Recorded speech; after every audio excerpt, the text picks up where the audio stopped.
يا ولدي فوزي لقجع وقف لنا لوكا زيدان وبلغاري باش ما يلعبوش في كأس العالم، وقفوهم 5 مباريات واعطاونا خطية مالية قدرها 500 ألف دولار. مشينا يا خويا الكل من فوزي لقجع. يا خويا وايش هذه الهدرة اللي قاعدة تدور؟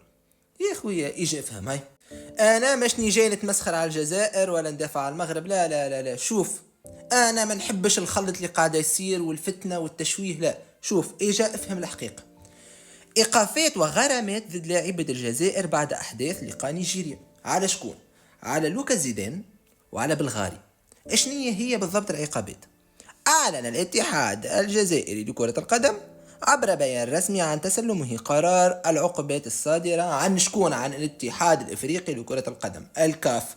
هل قال فوزي لقجة؟ هل قال المغرب؟ لا. والتي بلغت قيمتها 100 ألف دولار، وذلك على خلفية الأحداث التي شهدتها مباراة الدور ربع النهائي والتي جمعت بين منتخب الجزائر بنظيره منتخب نيجيريا. ايش هي العقوبات؟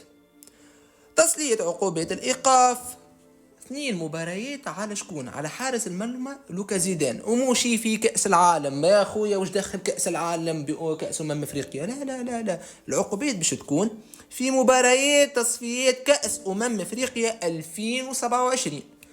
بلغاري عملوا له رفيق بلغاري ايقاف 4 مباريات، منها 2 مباريات قيد التنفيذ، اوكي.